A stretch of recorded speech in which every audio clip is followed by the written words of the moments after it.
Hello and welcome to GATE Curators. हम लोग DBMS full lecture series में ER diagram की स्टार्टिंग करने वाले हैं। लास्ट लेक्चर में हमने ये देखा था कि क्यों कॉन्सेप्चुअल डिज़ाइन इंपॉर्टेंट है, क्या क्या फेजेस होती हैं किसी डेटाबेस को अगर आपको बनाना है तो ये सारी चीज़ें हम लोग लास्ट लेक्चर में देख चुके हैं। अब हम कैसे ईआर मॉडल बनेगा, ईआर डायग्राम कैसे बनेगा कॉन्सेप्चुअल मॉडल का, ये देखने वाले हैं। तो ये देखने से पहले कुछ चीज़ें ज़रा हमें कलेक्ट करने पड़ेंगी। जैसे अगर आप कोई ईआर डायग्राम बनाएंगे तो उसके दो सबसे बेसिक कॉन्स्टिट्यूएंट्स हैं जो वो एक तो एंटिटी इटसेल्फ, उसका नाम ही है ईआर डायग्राम का entity relationship diagram, entity and it's attributes and relationships. तो आज हम लोग इस लेक्चर में बात करने वाले हैं एंटिटीज एंड एट्रीब्यूट्स का। क्या होती हैं एंटिटीज और क्या होते हैं उनके एट्रीब्यूट और कौन कौन से एट्रीब्यूट्स के टाइप्स होते हैं। इससे पहले कि मैं कुछ बताऊं आपको, एक चीज आप दिमाग में बिठा लीजिए कि एंटिटीज जो हैं ये बिल्डिंग ब्लॉक्स हैं ईआर मॉडल के, सबसे बेसिक कॉन्स्टिट्यूएंट हैं ईआर डायग्राम के। तो एंटिटीज और एट्रीब्यूट्स को बड़ा हमें जरा केयरफुली देखना चाहिए कि कब कोई एंटिटी है कब नहीं है। इस पे बड़ा कंफ्यूजन रहता है। ईआर मॉडल अगर बनाने को आ गया ईआर डायग्राम एग्जाम में तो उसमें मेन यही, अगर आपने एंटिटीज पहचान ली, उसके एट्रीब्यूट्स पहचान लिए, रिलेशनशिप्स पहचान लिए तो बस केवल कनेक्शन ही तो करना है। तो एंटिटी और एट्रीब्यूट का कॉन्सेप्ट बहुत ही इंपॉर्टेंट है। आप इस पूरे लेक्चर को ध्यान से देखेंगे, सुनेंगे, और जो भी परेशानी होगी आपको कोई इसके बाद भी तो आप कमेंट सेक्शन में जरूर से कमेंट कर देंगे। तो आइए चलते हैं, हम लोग एक एक करके देखते हैं क्या है चीज़ें इस लेक्चर। तो आइए चलिए हम लोग लेक्चर स्टार्ट करते हैं आज का। सबसे पहले हम देखने में इंटरेस्टेड हैं एंटिटीज। एंटिटी क्या होती है? एंटिटी, कोई एंटिटी की जो बुक में डेफिनेशन है वो ये है कि entity is a real world thing. कोई भी रियल वर्ल्ड में जो चीजें हैं वो सारी एंटिटीज हैं। जैसे रियल वर्ल्ड में एक पर्सन है, कोई एम्प्लॉई है, कोई टीचर है, कोई स्टूडेंट है, कोई यूनिवर्सिटी इटसेल्फ है, कोई कॉलेज है, पेन है, मार्कर है, भैंस है, गाय है, ये सब एंटिटी हैं, ये सब एंटिटीज हैं।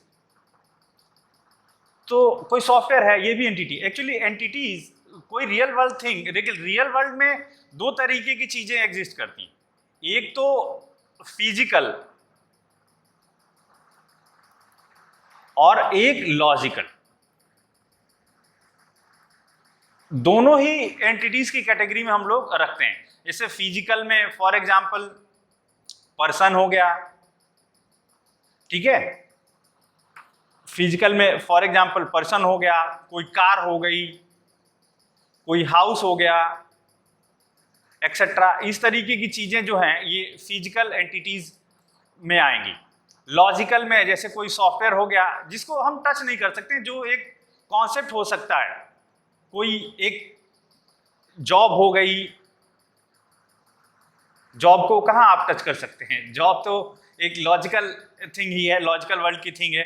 कोई यूनिवर्सिटी कोर्स हो गया, उस कोर्स को कहाँ आप टच कर पाएंगे? University course. इस टाइप की चीजें जो हैं वो लॉजिकल एंटिटीज में आती हैं और इस टाइप की चीजें जो हैं वो फिजिकल एंटिटीज में आती हैं।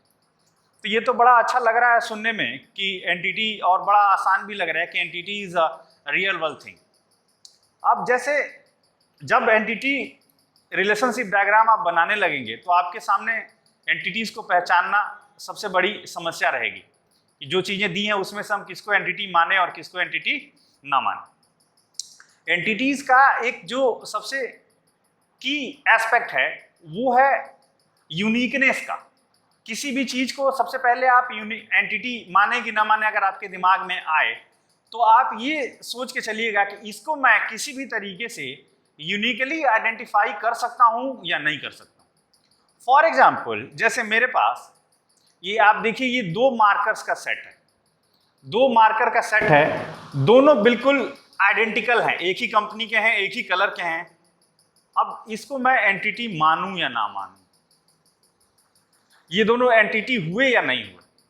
तो एक्चुअली अगर हम जैसे ऐसे ये वाला पहला मार्कर है, ये वाला दूसरा मार्कर है, फिर ले लें ऐसे हाथ में, ऐसे ऐसे ऐसे कर दें और बोले अब ये कौन सा पहला मार्कर है, कौन सा दूसरा मार्कर है, बताओ। तो कैसे बताओ? कोई भी आपको इसको फिजिकली इसको पहचानने का कोई मेथड आपके पास है नहीं, कोई यूनिकली आइडेंटिफाई करने का कोई मेथड आपके पास है नहीं। तो इस सिचुएशन में आप इस मार्कर को एंटिटी तो ऐसे नहीं मान सकते। लेकिन एक दूसरी सिचुएशन ये है, जैसे सपोज करिए इसी कंपनी का एक दूसरा मार्कर मेरे पास है, सेम उसी कंपनी का, लेकिन ये एक रेड मार्कर है और ये एक ब्लैक मार्कर है। मैं दोनों मार्कर को ले लूं, ऐसे ऐसे मिला दूं, तो मैं बोलूं कौन सा कौन वाला है, तो आपके पास एक ऐसी चीज आ गई है जो एंटिटी को यूनिकली आइडेंटिफाई कर रही है, और वो क्या है? कलर। इस मार्कर का कलर रेड है और इस मार्कर का कलर ब्लैक है। इस केस में ये दोनों एंटिटीज हैं। तो कहने का मतलब ये है कि जब आप ईआर डायग्राम बनाने चलेंगे तो कोई भी पर्टिकुलर चीज जो उसमें दिया हुआ डिस्क्रिप्शन किसी के बारे में, तो वो एंटिटी है कि नहीं, ये आपको देखने का एक आइडिया आप लग रहा होगा दिमाग में कि हम सबसे पहले देखेंगे कि उसको यूनिकली कैसे हम पहचान सकें, उसका इंडिपेंडेंट कहाँ पे एग्जिस्टेंस है या नहीं है, इस तरीके से। जैसे अब एक तो ये चीज हो गई कि परसेप्शन पे बेस्ड जैसे हम लगा दें, जैसे यूजर परसेप्शन एक बहुत बड़ा चीज है। जैसे मान लीजिए सपोज करिए आप कि एक भेड़ों का समूह है, भेड़ें समझते होंगे आप लोग, भेड़ बकरियां जिसको बोलते हैं, तो भेड़ों का समूह है। तो भेड़ें जनरली आप देखे होंगे रोड पे चलते वक्त की ग्रुप में ही रहती हैं। मूवी में दिखाते हैं कि कभी कभी हीरो को किसी विलेन को मारना होता है तो अक्सर वो रास्ते से भेड़ें क्रॉस करा देता है। तो भेड़ों का आइडिया होगा आप लोग।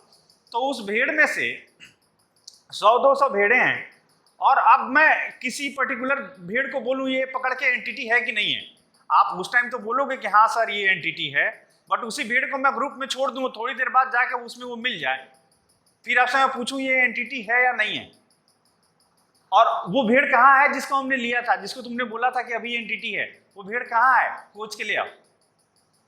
तो बड़ा डिफिकल्ट हो जाएगा। हाँ, लेकिन उसी भेड़ को अगर एंटिटी बनाना है आपको, तो अगर मैं बोलूं कि हर भेड़ के जितने 100-150 भेड़े हैं सबके कान पे एक एक टैग मार दो, एक नंबर दे दो सारे भेड़ों को, तो अब हर भेड़ को आप पहचान सकते हैं, किसी को भी।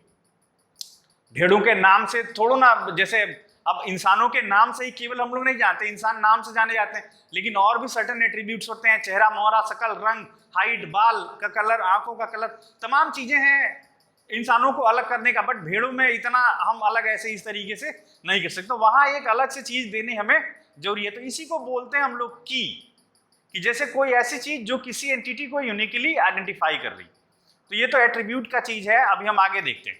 तो एंटिटी के बारे में हमने देखा कि ये एक कोई भी रियल वर्ल्ड की थिंग है जो कि इंडिपेंडेंट एग्जिस्टेंस अपना रखता हो, उसको हम लोग बोलेंगे एंटिटी। अब नेक्स्ट है हमारा, अच्छा, जैसे जब हम ईआर डायग्राम बनाएंगे, ईआर डायग्राम एक, जैसे आप लोगों ने पढ़ा होगा, फ्लो चार्ट्स पढ़े होंगे फर्स्ट ईयर में, या किसी सब्जेक्ट में फ्लो चार्ट पढ़े होंगे, तो फ्लो चार्ट टाइप का ही एक डायग्राम होता है जिसमें कुछ बॉक्सेस बने होते हैं और कुछ चीजें लिखी होती हैं। तो अगर हमें कहीं ईआर डायग्राम में एंटिटी को रिप्रेजेंट करना है, तो एंटिटी को हम लोग ये रेक्टेंगुलर बॉक्स से रिप्रेजेंट करते हैं। ये रेक्टेंगुलर बॉक्स, और उसमें उस एंटिटी का नाम, सपोज करो जैसे एंटिटी है स्टूडेंट, तो हम लोग ऐसे लिखते हैं, ये एक एंटिटी को रिप्रेजेंट कर रहा है। ईआर डायग्राम में represents an entity in an ER diagram. तो इस तरीके से हम एंटिटी को ईआर डायग्राम में रिप्रेजेंट करते। नेक्स्ट है एट्रीब्यूट्स।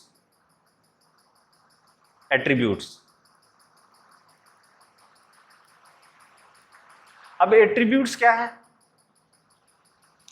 जैसे अब कोई एंटिटी है, जैसे कोई एंटिटी है स्टूडेंट, हमने बताया, कोई एंटिटी है एम्प्लॉय, तो हर एम्प्लॉय का कुछ अपना अलग अलग प्रॉपर्टीज होंगी, हर स्टूडेंट का अपनी अलग अलग प्रॉपर्टीज होंगी। वो प्रॉपर्टीज जो किसी वो प्रॉपर्टीज जो किसी एंटिटी को फर्दर डिस्क्राइब करे। प्रॉपर्टीज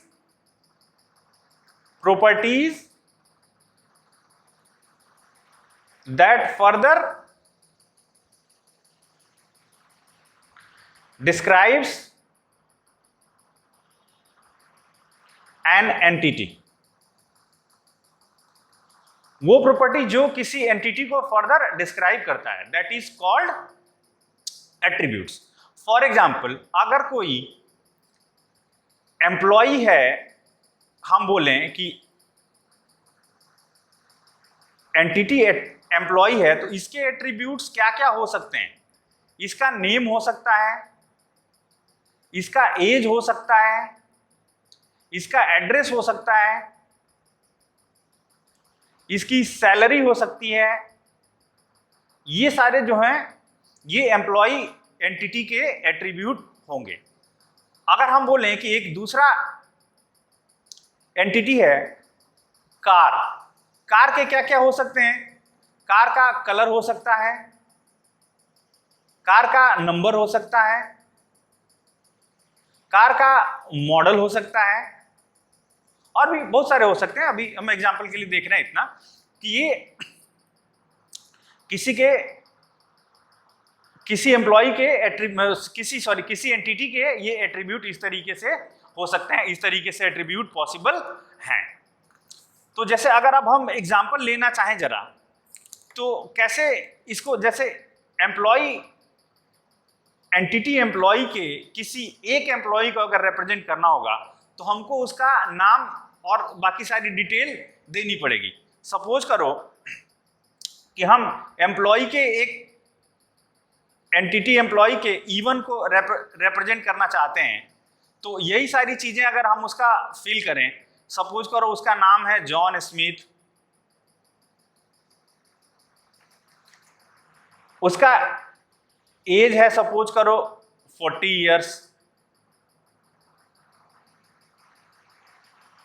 उसका एड्रेस है सपोज करो 2311 किर्बी ह्यूस्टन टेक्सास 7701. ये इसका पिन कोड और एड्रेस है पूरा. उसकी सैलरी है सपोज करो 80,000 उसकी सैलरी है. अब वो अमेरिका का है तो जाहिर सी बात है डॉलर में होगी, इसमें ज़्यादा कुछ सोचने की बात है नहीं. उसी तरीके से अगर हम इस कार का रिप्रेजेंट करना चाहें तो इस कार एंटिटी का एक मेंबर रिप्रेजेंट करना चाहें तो जैसे कार का कलर सपोज करो ग्रे, कार का नंबर सपोज करो ES 1488, कार का मॉडल सपोज करो VXI. इस तरीके से जब हम वैल्यू फिल कर देते हैं तो उस एंटिटी टाइप के एक मेंबर को रिप्रेजेंट करने लगता है, और ये सारे इसके एट्रीब्यूट बोले जाएंगे. जैसे ये इस एम्प्लॉय एंटिटी E1 के एट्रीब्यूट ये 4 हम लोग, ये नेम, एज, एड्रेस और सैलरी.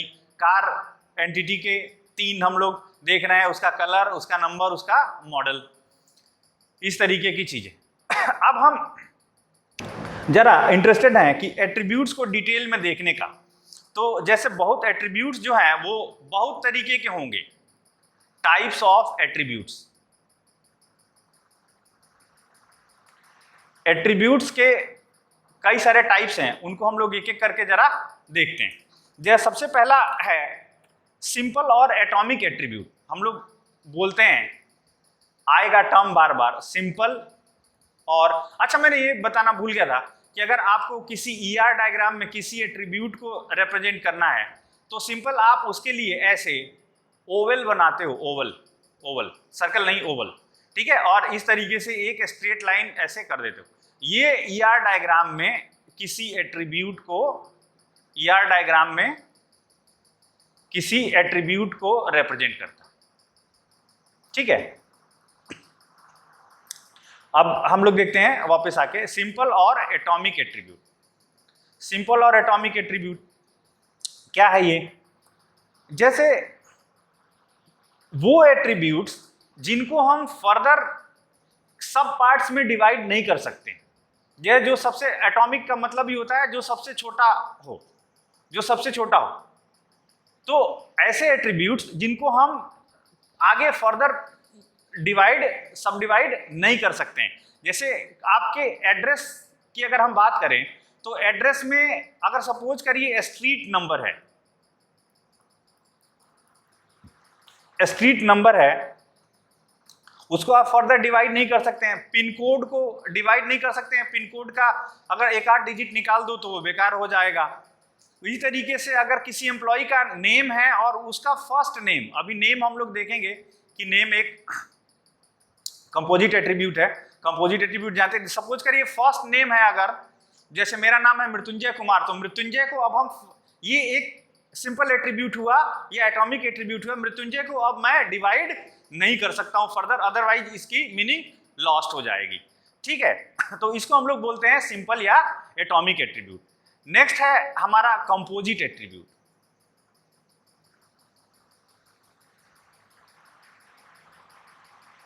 ये क्या होता है?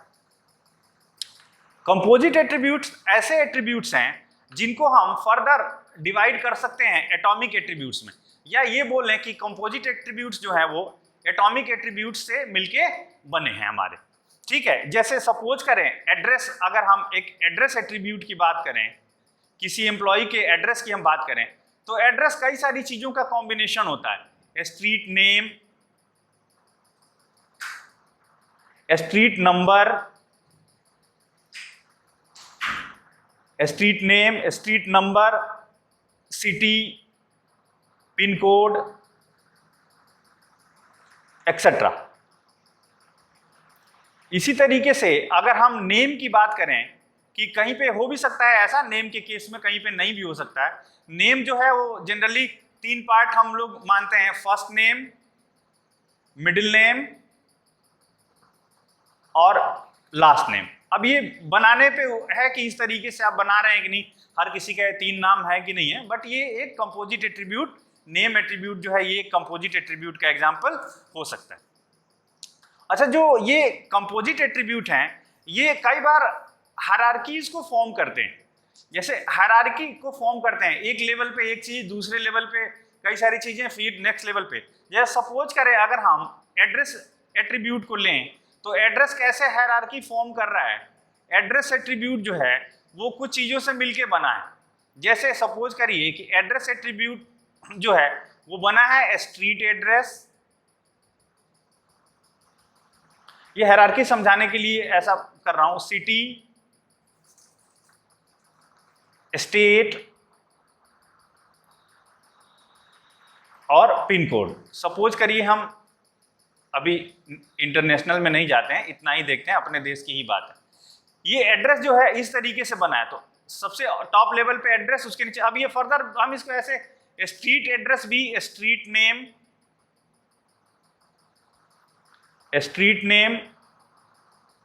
स्ट्रीट नंबर,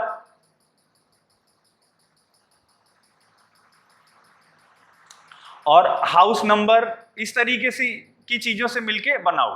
तो ये एक हायरार्की अगर आपको दिख रही है तो हायरार्की फॉर्म हो रही है। तो कंपोजिट एट्रीब्यूट जो हैं वो हायरार्कीज को फॉर्म करते हैं, वो मल्टीपल लेवल में हो सकती है हायरार्की। नेक्स्ट है जो हमारे एट्रीब्यूट्स में, उसको हम बोल रहे हैं सिंगल वैल्यूड एट्रीब्यूट।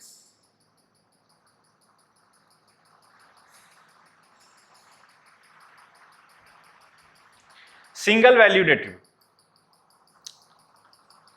एंटिटीज के कुछ एट्रीब्यूट्स ऐसे होते हैं कि किसी पर्टिकुलर एंटिटी टाइप के लिए उसकी वैल्यू, या किसी पर्टिकुलर एंटिटी टाइप नहीं, किसी पर्टिकुलर एंटिटी के लिए, एंटिटी टाइप नहीं, अभी हम टाइप और वो भी उसका डिफरेंस भी देखेंगे, तो एंटिटी टाइप बोलना थोड़ा गलत हो जाएगा।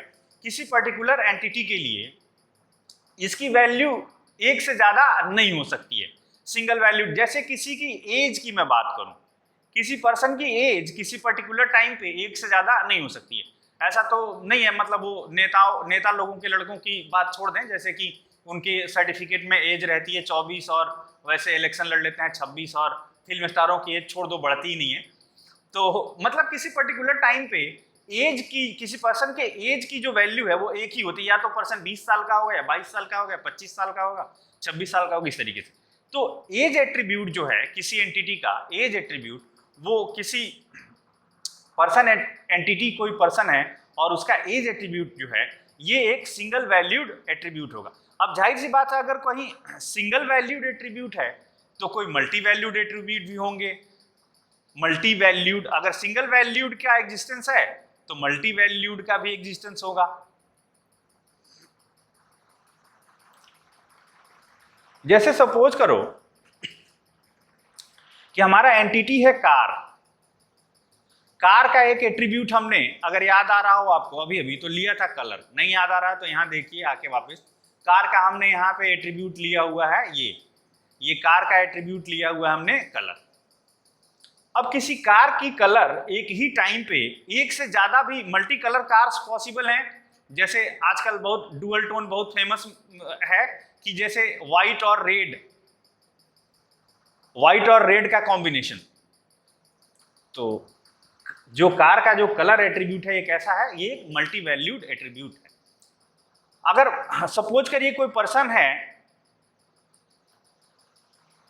और उसकी डिग्री आपने एट्रीब्यूट में ले रखी है, तो किसी पर्सन के पास कई सारी डिग्रीज भी हो सकती हैं।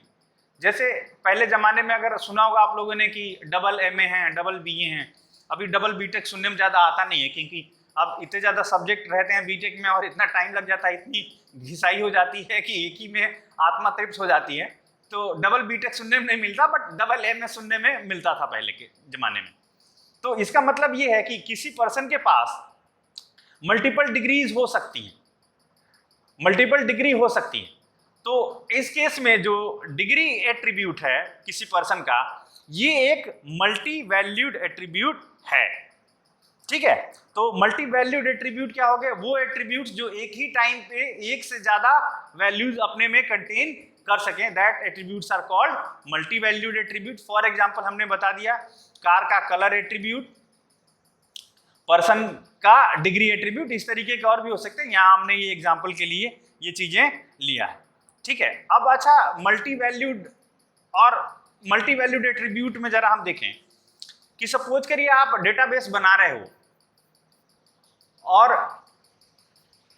मल्टी वैल्यूड एट्रीब्यूट्स को आपने परमिशन दे रखी है, तो अब किसी आदमी के कितने एट्रीब्यूट्स आप रखेंगे वहां पे। भाई फील्ड मल्टी वैल्यूड कह देने से नहीं होगा। अगर आपने वहां अपने डेटाबेस में मल्टी वैल्यूड को एंट्री दे रखी है तो आपको बताना पड़ेगा कि ये पर्टिकुलर कितने तरीके। अब कोई आदमी 5 बार MA किया हो तो आपके पास पता नहीं फैसिलिटी है कि नहीं अपने डेटाबेस में उसको इंसर्ट करने की या नहीं करने की। जैसे तो इसको हम लोग बोलते हैं कि लोअर या अपर बाउंड, लोअर बाउंड और अपर बाउंड।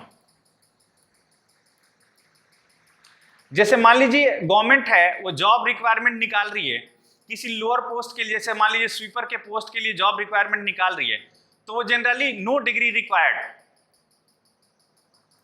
तो ये एक डिग्री का लोअर बाउंड हो गया कि 0 डिग्री, इसमें मतलब कोई डिग्री ना हो पर्सन के। अपर डिग्री का मतलब ये है कि IIT वाले फॉर्म निकाल रहे हैं गेट का, तो ये बोलें कि 2 ही डिग्री होनी चाहिए आपके पास, एक तो आप बीटेक किए हो अगर आप PhD के लिए अप्लाई कर रहे हो तो, और एक MTech की हो, ऐसा उन्होंने बाउंड लगा दिया और इसके अलावा और कुछ भरने का दिया ही नहीं ऑप्शन। तो कहने का मतलब ये है कि अगर आप अपने डेटाबेस में मल्टी वैल्यूड एट्रीब्यूट को परमिट कर रहे हो तो आपको उसका लोअर और अपर बाउंड बताना पड़ता है, या इस तरीके से स्पेसिफिकली आपको इसमें जाना पड़ता है। ठीक है, ये तो हो गया मल्टी वैल्यूड एट्रीब्यूट।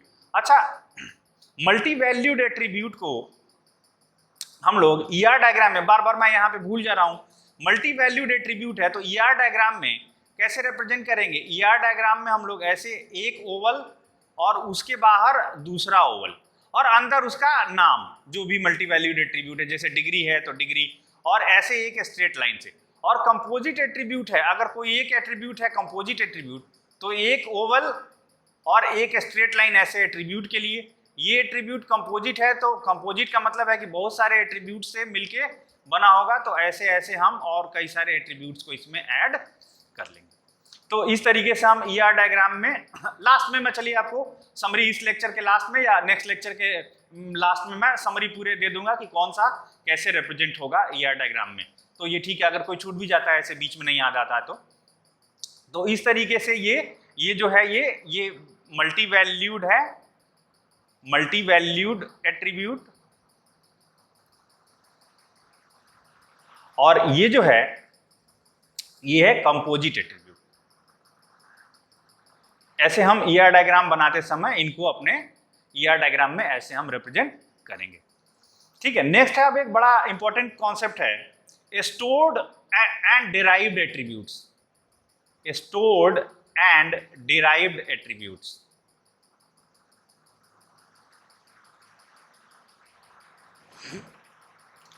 जैसे कई बार आप लोगों ने फॉर्म भरा होगा, गेट का फॉर्म भी भरा होगा या कोई दूसरा फॉर्म भी भरा होगा, ऑनलाइन की बात कर रहा हूं, ऑफलाइन में कैलकुलेट करके लिखना पड़ता।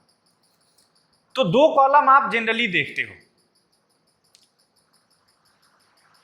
एक देखते हो आप कॉलम जिसमें आपको लिखना होता है डेट ऑफ बर्थ DOB, और एक कॉलम देखते हो आप जिसमें लिखना होता है एज। जैसे ही आप अपना डेट ऑफ बर्थ यहां पे एंटर करते हो, जैसे सपोज करो आज कितनी जो भी आज सपोज करो 20 सितंबर है, तो 20 सितंबर 2020, सॉरी 20 सितंबर 2020 तो वो आज ही पैदा ही हुआ, 1990 कर लेता हूं मैं। जैसे ही आप डेट ऑफ बर्थ में ये रखते हो, वैसे ही आज ये डेट ऑफ बर्थ है और आज की टुडे डेट है, टुडेज डेट है आज 20 सितंबर 2020, आज ही डेट है। तो जैसे ही आप डेट ऑफ बर्थ फिल करते हो, एज में खट से अपने आप आ जाता है 30। आपको एज कैलकुलेट करने की जरूरत नहीं पड़ती, पीछे फॉर्मूला लगा होता है, ऐसा नहीं कि जादू नहीं है कोई, पीछे फॉर्मूला लगा होता है। तो इस केस में हम लोग डेट ऑफ बर्थ को बोलते हैं stored attributes. Stored attribute. Stored attribute क्या होता है? जो किसी दूसरे एट्रीब्यूट की वैल्यू स्टोर करता है। और एज को बोलते हैं हम लोग derived attribute. Derived attribute. Derived attribute जो है वो एक एट्रीब्यूट पे उसकी वैल्यू डिपेंड करती है, उससे डिराइव होती है। तो ये समझने के लिए बड़ा अच्छा है कि डेट ऑफ बर्थ और एज वाला, जैसे ही आपने ऐसा फील किया होगा, अगर नहीं किया है तो मैं बता ही रहा हूं कि आप जैसे ही डेट ऑफ बर्थ फील करते हो आपकी एज ऑटोमेटिक कैलकुलेट होके आ जाए, और दोनों कनेक्टेड हैं ही, एज से डेट ऑफ बर्थ से एज कनेक्टेड है ही। ऐसा तो है नहीं कि जिसका डेट ऑफ बर्थ 1990 में होगा एज उसकी 12 साल होगी आज के डेट में, ऐसा तो होने वाला नहीं है। 12 साल वो 2002 में रही होगी उसकी एज। तो ये एक बड़ा इंपॉर्टेंट है स्टोर्ड और डिराइव्ड एट्रीब्यूट में। अच्छा, स्टोर्ड एट्रीब्यूट और डिराइव्ड एट्रीब्यूट में मैंने ये बताया, आप ध्यान से थोड़ा पीछे करके सुन लीजिएगा, कि एक एट्रीब्यूट की वैल्यू दूसरे एट्रीब्यूट पे डिपेंडेंट होती है। तो जिसकी वैल्यू डिपेंडेंट होती है उसको हम लोग बोलते हैं डिराइव्ड, और जिस पे डिपेंडेंट होती है उसको बोलते हैं स्टोर्ड। लेकिन एक और इंटरेस्टिंग चीज है कि जरूरी नहीं है कि जो ये डेरिवेशन हो ये हमेशा एट्रीब्यूट से ही हो, ये डेरिवेशन एंटिटी से भी हो सकता है। जो ये डेरिवेशन है, डेरिवेशन में बी फ्रॉम एन एंटिटी।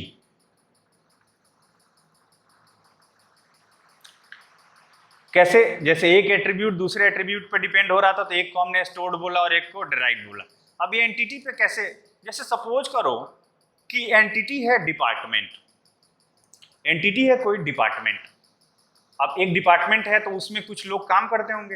अगर हम किसी दिन तुमसे पूछें कि पर्टिकुलर फला डिपार्टमेंट है, जैसे मान लो कंप्यूटर साइंस एक डिपार्टमेंट है हमारे कॉलेज में, तो पूछें कि कंप्यूटर साइंस डिपार्टमेंट में कितने एम्प्लॉयज वर्क करते हैं, तो ये जो नंबर ऑफ एम्प्लॉय एट्रीब्यूट है, नंबर ऑफ एम्प्लॉय एट्रीब्यूट,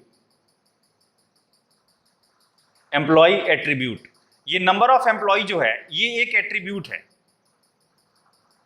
और ये एट्रीब्यूट किस पे डिपेंड करेगा? डिपार्टमेंट में काम करने वाले जितने एंटिटीज हैं उन सब पे। क्या करना पड़ेगा तुम्हें? सिंपल, जैसे मान लो 15 लोग हमारे यहाँ कंप्यूटर साइंस में वर्क कर रहे हैं, तो सबको तुम काउंट करोगे कि कितने लोग वर्क कर रहे हैं इस पर्टिकुलर डिपार्टमेंट के लिए, और वो that will be the value of derived attribute. तो कई बार डिराइव्ड एट्रीब्यूट जो है वो एंटिटीज से भी डिराइव हो सकता है, ये चीज हमें ध्यान रखनी होगी। ये एक एक चीज, ये पूरा लेक्चर 2 बार देखने वाला है, एक बार में इसमें इतनी सारी इंफॉर्मेशन है, इतनी सारे इंपॉर्टेंट कॉन्सेप्ट्स है। अगर आप इन चीजों को सही से नहीं समझते हैं तो जब मैं ER डायग्राम पढ़ाने लगूंगा, जब ER डायग्राम बनाने लगूंगा, तब आपको बहुत समस्या होने लगेगी। ठीक है, तो इससे बचने के लिए आप बेहतर है कि इस लेक्चर को बहुत थोड़ा ध्यान से देखें और इसकी चीजों को डिटेल में लें अच्छे से। ठीक है, नेक्स्ट है एक null values. Null values,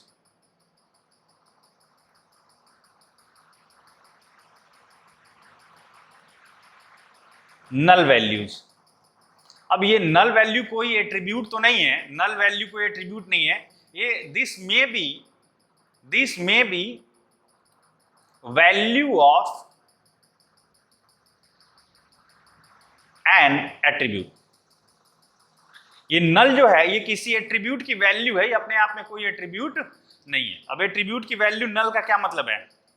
actually जैसे अगर आप प्रोग्रामिंग लैंग्वेजेस का आइडिया है तो वहां पे जैसे कहीं पे कुछ वैल्यू, जैसे स्टैटिक अगर इंटीजर आप डिक्लेयर करते हो कहीं पे, मैं एग्जांपल ले लेता हूँ सी का, जैसे सपोज करो स्टैटिक इंटीजर एक्स आप लिखते हो कहीं, तो स्टैटिक इंटीजर एक्स लिखते हो तो एक्स में बाय डिफॉल्ट वैल्यू इनिशियलाइज होती है किससे? 0 से। और आप वैसा सिंपल इंटीजर एक्स लिखते हो और कोई वैल्यू उसमें नहीं देते हो तो वो किसी गार्बेज वैल्यू से इनिशियलाइज हो जाता है, या जैसी भी उसकी स्टोरेज क्लास होगी उस टाइप की वैल्यू से इनिशियलाइज हो सकता है। एट्रीब्यूट्स में जैसे कुछ टाइम पे ऐसा आता है कि आपने एट्रीब्यूट बना तो लिया है, अब किसी पर्टिकुलर एंटिटी के लिए, आपके एंटिटी टाइप में किसी पर्टिकुलर एंटिटी के लिए वो एट्रीब्यूट एग्जिस्ट नहीं कर रहा है या उसकी इंफॉर्मेशन आपके पास है नहीं एग्जैक्टली, तो आप उस टाइम पे नल प्लेस कर देते हो। नल प्लेस कर देते हो, NULL, नल। नल का मतलब है कि यहाँ पे वैल्यू या तो पता नहीं है या तो है नहीं। पता नहीं है नहीं, दो चीजें हैं, दो सिनेरियो है। फिर से जैसे सपोज करो कोई पर्सन है, एंटिटी कोई पर्सन है और उसका एट्रीब्यूट है हाइट, और तुम्हारी टेबल में किसी पर्टिकुलर टाइम पे हाइट की वैल्यू है नल, तब अगर कोई पर्सन है तो उसकी हाइट नल तो नहीं होगी, कुछ ना कुछ होगी। यहाँ पे नल है, इसका मतलब ये है कि उस पर्सन की हाइट पता नहीं है, इसलिए हमने नल फिल कर दिया। ठीक है, अब दूसरी चीज है जैसे फोन नंबर। फोन नंबर, अब फोन नंबर एक ऐसी चीज है कि अगर फोन नंबर में किसी दिन नल है तो अब तुम श्योर नहीं हो सकते हो कि पता ही नहीं है। जैसे हाइट में तो श्योर थे ना कि पता नहीं है, हाइट में नॉट नोन, हाइट में not known, exist but exist. Height, her person की हाइट एग्जिस्ट करेगी बट नॉट नोन है। हमारे पास हाइट में नल है, इसका मतलब है कि हाइट नोन नहीं है बट एग्जिस्ट कर रही होगी, उसकी कुछ ना कुछ हाइट जरूर होगी। बट फोन नंबर में नल है तो ये भी हो सकता है कि या तो हमें पता नहीं है, नॉट नोन, ऐसा हो सकता है कि पर्सन के पास फोन हो और हमें फोन नंबर उसका पता नहीं है। दूसरा सिनेरियो भी है, दूसरा सिनेरियो ये है कि नॉट एग्जिस्ट, उस पर्टिकुलर पर्सन के पास। अब भाई हर किसी के पास, भारत में ही इतनी आबादी है, मोबाइल फोन तो है नहीं, आपके पास है, ये वीडियो देख रहे हैं, अच्छा है, भाग्यशाली हैं, लेकिन जरूरी नहीं है कि हर किसी के पास ये फोन नंबर हो ही। तो इस सिचुएशन में अगर फोन नंबर नल है तो हम डायलेमा में आ जाते हैं। डायलेमा इस चीज का कि यार पता नहीं है इस वजह से नल है, या उसके पास फोन एग्जिस्ट नहीं करता। तो ये दो तरीके के एट्रीब्यूट्स हो सकते हैं। एक तो एट्रीब्यूट ऐसे हो गए जिनकी वैल्यू नल है तो हम समझ जाते हैं कि ये एग्जिस्ट करता है बट नॉट नोन है, और दूसरा में हम पता नहीं चल पाता है कि ये एग्जिस्ट कर रहा है कि नहीं कर रहा। नल देने का ये मतलब है, नल वैल्यू फील्ड बनाने का मतलब ये है कि जब आप एंटिटीज बना रहे होते हो तो बहुत सारे एट्रीब्यूट्स उसके रख रहे होते हो, किसी पर्टिकुलर टाइम पे उसके पास वो एट्रीब्यूट हो भी सकता है, नहीं भी हो सकता है। जैसे सपोज करिए हम लोग आधार कार्ड बना रहे हैं, तो आधार कार्ड बड़ों का भी बन रहा है, बच्चों का ही बन रहा है, किसी छोटे बच्चे का, और आधार कार्ड में एक हमने रख दिया फील्ड डिग्री का, तो किसी छोटे बच्चे का, 4 साल 5 साल के बच्चे का अगर आपने आधार कार्ड बनवाया तो उसके पास क्या डिग्री है? कोई भी डिग्री नहीं है। तो अगर अब आपने नल का फैसिलिटी नहीं रखा है अपने डेटाबेस में तो क्या फील करेंगे? वो बिना फील करे आगे जाने नहीं देगा। तो इसलिए नल हमारे लिए एक यूजफुल ट्रिक की तरीके है कि जहां पे हमको कुछ नहीं पता है ऐसी फैसिलिटी दे दें कि हम नल स्टोर कर दें ताकि रॉन्ग इन्फॉर्मेशन किसी के पास न जाए। तो ये बड़ा इसका इंपॉर्टेंस है। नेक्स्ट है एक कॉम्प्लेक्स एट्रीब्यूट्स। कंपोजिट तो हम लोग पढ़ ही चुके हैं, कॉम्प्लेक्स एट्रीब्यूट्स जैसे कंपोजिट एट्रीब्यूट अगर आपको याद आ रहा हो तो कंपोजिट एट्रीब्यूट को हमने बताया था कि कॉम्बिनेशन ऑफ एटॉमिक एट्रीब्यूट्स और सिंपल एट्रीब्यूट्स, ऐसा बोला था। इसी तरीके से ये जो कॉम्प्लेक्स एट्रीब्यूट है ये जनरली कॉम्बिनेशन होता है कंपोजिट और कॉम्बिनेशन ऑफ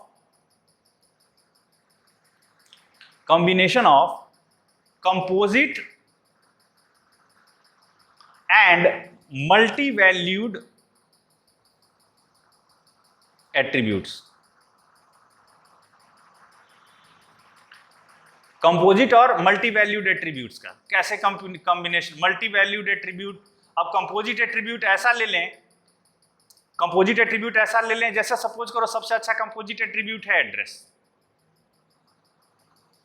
एड्रेस एक कंपोजिट एट्रीब्यूट है। Multi valued attribute phone number. Multi valued कैसे, फोन नंबर, किसी के पास एक से ज्यादा फोन हो सकते हैं। आजकल जनरली एक लोग एक मोबाइल में, डुअल सिम मोबाइल में 2 नंबर लेके चलते हैं। कई लोगों के पास 2 मोबाइल है, कई लोग 2 मोबाइल के साथ लैंडलाइन भी लगा है, पीएनटी भी लगा है। तो सपोज करो कोई ऐसा पर्सन है जिसके पास कई सारे घर हैं, कई सारे एड्रेसेस हैं उसके, सपोज करो 5 घर हैं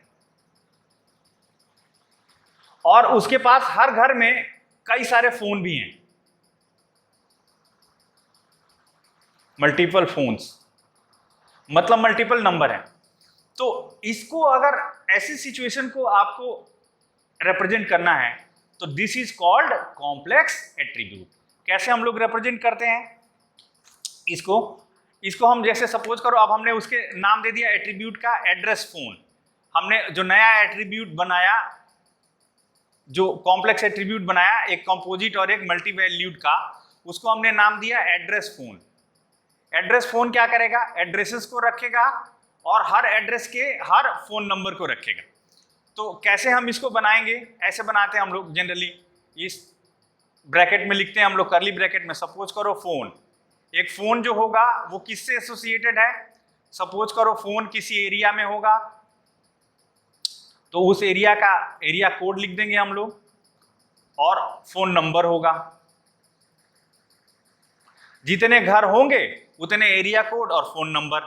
इसको हमने ऐसे रिप्रेजेंट कर लिया फोन को, और एड्रेस को फिर ऐसे रिप्रेजेंट कर लो। एड्रेस को कैसे हम रिप्रेजेंट कर सकते हैं, सपोज करो उसका एड्रेस है स्ट्रीट नंबर